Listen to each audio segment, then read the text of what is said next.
मूर्ति पूजा हराम है तो मुस्लिम नौजवानों को नहीं जाना चाहिए, जाएंगे तो लव जिहाद में फंसा दिया जाएंगे। छोटे बच्चे हैं क्या, लॉलीपॉप चूसते हुए वहां पर पहुंचेंगे कि जाएंगे और लव जिहाद में फंसा देंगे? नियत से आपके पता लगेगा ना कि आप वहां पर क्या करने के लिए गए हैं। देख लो, देख लिया, बचपन में हमने इसे खेलने के लिए खिलौना नहीं दिया तो आज ये हमारी भावनाओं के साथ खेल रहा है। यहां भी विक्टिम कार्ड खेलेंगे। रूबिका जी देखिए, सबसे पहले तो मुझे मौलाना साहब की उस बात से सख्त एतराज़ है जिसमें मौलाना साहब कह रहे हैं कि हिंदुओं के त्यौहार में शरीक होना शरीयत के ख़िलाफ़ है या इस्लाम उसकी इजाज़त नहीं देता है। मैं तो कहता हूं कि कुरान की वो आयत मौलाना साहब बता दें और उसके बाद में हम और ये बहस कर लें। एक ऐसा ही फतवा लेकर के आए थे मोहम्मद शामी के ऊपर कि जब मोहम्मद शामी क्रिकेट खेल रहे थे तो उन्होंने पानी पी लिया था, तो उनके ऊपर भी फतवे आने लगे। तो मैंने रूबिका उस टाइम कुरान की एक आयत है सूरह बकरा, उसका जिक्र किया था और उसमें कैसे कैसे कंसेशंस दिए गए हैं वो बताए थे। खैर चलिए, वो एक बात की बात है।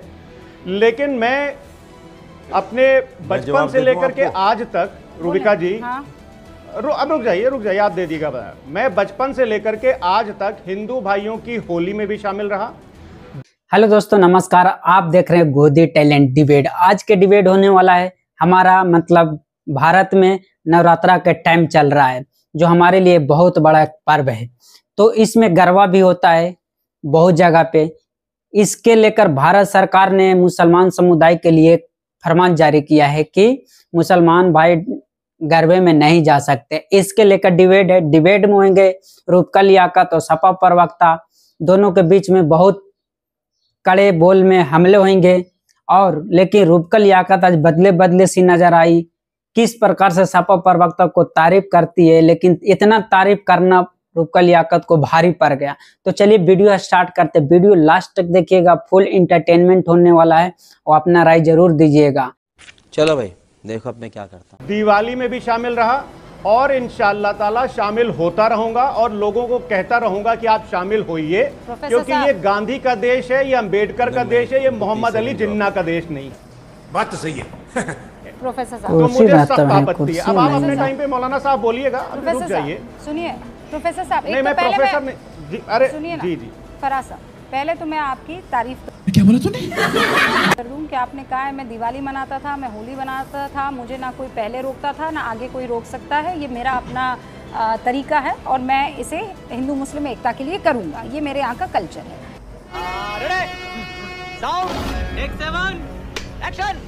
Very good sir. ये आपके लिए इसलिए अलाउड हो जाता है क्योंकि आप विशेष पार्टी से बिलोंग करते हैं, है ना। अब अगर आप पार्टी बदल देंगे तो सर आप अधर्मी भी हो जाएंगे, आप इनह्यूमन भी हो जाएंगे, आप सरकारी मुसलमान भी हो जाएंगे और आपको मुसलमान प्लस संघी, जब आप संधि बनाएंगे उसकी तो वो हो जाता है मुसंघी, है ना, वो भी कहलाने लगेंगे। और मुझे ये कहते हुए मैं कतराती नहीं हूँ, मैं ईमानदारी से बात रखने की आदी हूँ सर। अभी तो समाजवादी पार्टी में इसीलिए आपके पास छाता है, आप सब कर सकते हैं और आप सेक्युलर कहलाएंगे। अरे मैं क्या बताऊं, मैं क्या बताऊं। प्रोफेसर साहब, समाजवादी पार्टी के प्रवक्ता फराज किदवई जी क्या कहलाएंगे? सेक्युलर है। वाह। पर रूबिका लियाकत हाथ में कलेवा बांधेगी, माथे पर बिंदी लगा देगी तो उसे सरकारी मुसलमान का तमगा दे दिया जाएगा। ये कैसे हो गया? बिल्कुल क्लियर है ये। नहीं रूबिका जी, मैं डिस्कनेक्ट करता हूं आपसे यहाँ पे। अब सुनिए, मैं डिस्कनेक्ट करता हूं। रूबिका जी सुनिए, देखिए प्रधानमंत्री जी, आदरणीय प्रधानमंत्री जी और नीतीश कुमार, मैं दो लोगों का एग्जाम्पल दूंगा। प्रधानमंत्री जी एक तरफ सौगात ईद देते हैं, बहुत सेक्युलर बनते हैं, और दूसरी तरफ वो स्कल कैप लगाने से मना करते हैं।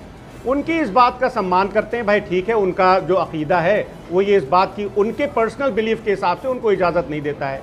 नीतीश कुमार ने भी अभी एक टोपी पहनने से मना कर दिया। मैं कलावे पहनने की तो बात ही नहीं कर रहा हूँ, आप थोड़ा पीछे चले गए। मैं तो आज ही की बात करती हूँ। आपके प्रिय मित्र अबू आजमी, जानते हैं उनको?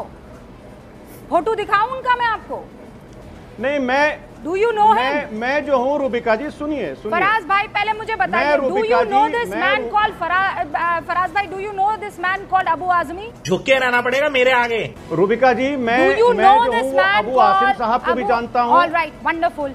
व्हेन ही सेज मुझे रोज निमंत्रण आते हैं, लेकिन मैं ना तिलक लगाऊंगा ना ही कलाई पर कुछ बांधूंगा। अगर वो मुझे हटाना चाहते हैं तो मुझे वहां से हटा दे, मुझे इससे कोई फर्क नहीं पड़ता। अब ना देखिए रूबिका जी, रुकिए फराज भाई, अगर प्रधानमंत्री नरेंद्र मोदी ससम्मान स्कल कैप लगाने से, जालीदार टोपी लगाने से इनकार कर देते हैं तो वो क्या हो जाते हैं? वो ध्रुवीकरण करने वाले, हिंदुत्व का एजेंडा आगे ले जाने वाले प्रधानमंत्री हो जाते हैं। ये लाल टोपी पहने हुए आपके भाईजान ये कहते हैं ना मैं कलेवा बांधूंगा ना मैं टीका लगाऊंगा, जिसको जो करना है कर ले। ये क्या कहलाएंगे? What will he be called? आप रुको जरा, सब्र करो, बोला धक्का बुक्की नहीं करने का, आराम से लेने का। हाँ, अब सुनिए रूबिका जी, आपने बड़ा लंबा सवाल पूछ लिया। अबू आसिम साहब टीका नहीं लगाते हैं, कलेवा नहीं बांधते हैं, ठीक है, चलिए वो उनकी अपनी पर्सनल चॉइस है। लेकिन शुभेंदु अधिकारी बोलते हैं कि अगर मुसलमान, नहीं सुनिए, अबू आजमी की पर्सनल चॉइस को रूबिका लियाकत आप मुझे जवाब देने देंगे? इलॉजिकल बात पर मैं आपको टोकूंगी। रूबिका जी, आप Why is it not प्रधानमंत्री's personal choice to not wear a skull cap and Abu Azmi's personal choice to not wear a kalewa?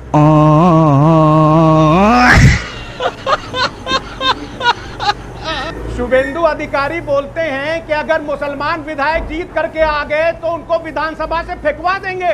गलत बोलते हैं वो। भारतीय जनता पार्टी का इंटेंट गलत बोलते हैं वो। प्रॉब्लम ये नहीं है, घटिया चीज बोलते हैं वो।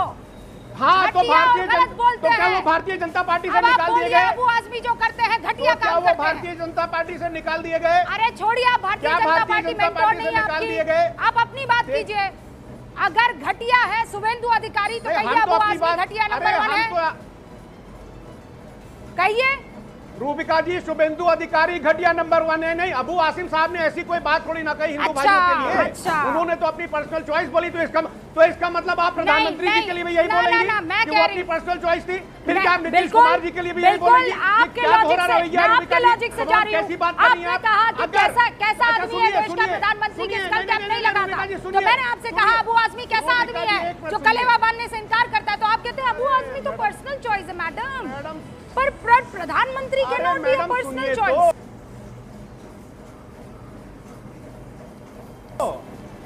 अरे 20 सेकंड रूबिका जी, 20 सेकंड दे दीजिए। अगर आप ये कहना चाह रही हैं अबू आसिम साहब के बारे में कि मैं वो कहूं कि वो घटिया आदमी है, तो क्या आप प्रधानमंत्री जी को कहेंगी ये? चलिए मैं कहूंगा अबू आसिम आजमी साहब को, आप प्रधानमंत्री जी के लिए कहेंगी कि वो घटिया आदमी है? हिम्मत है? नहीं कहेंगी ना? नहीं, यही प्रॉब्लम है। प्रॉब्लम ये है कि प्रधानमंत्री जी कुछ भी कहेंगे, प्रधानमंत्री जी अगर कहेंगे कि आपकी भैंस चुरा ले जाएंगे तब आप कुछ नहीं कहेंगी, प्रधानमंत्री जी कहेंगे। घाट पर प्रश्न पूछा था कि आपका मुसलमानों से रिश्ता क्या है, इस देश के प्रधानमंत्री ने ये कहा कि मैं ताजियों के आवाज बंद कर दिया भाई उसका, देखो सपा प्रवक्ता का। ईद के दिन मेरे घर पर खाना नहीं बनता था, पड़ोस से मुसलमान आकर मेरे घर पर खाना दे जाते थे। यू कम ऑन मिस्टर, दोहरा चेहरा है, दोहरा चेहरा मैंने आपका एक्सपोज किया है। अबू आजमी की पर्सनल चॉइस है, अबू आजमी की पर्सनल चॉइस है। 20 साल से मुद्दा बना रहे हैं आप प्रधानमंत्री नरेंद्र मोदी का।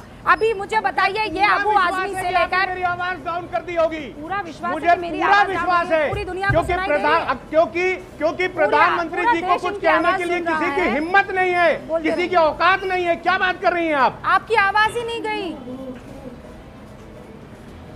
हाँ, मुझे पता था, आई न्यू इट कि मेरी आवाज नहीं जाएगी, क्योंकि जिस तरह से विपक्ष की आवाज बीजेपी दबा रही है, वैसे ही मीडिया भी विपक्ष की आवाज दबाती है।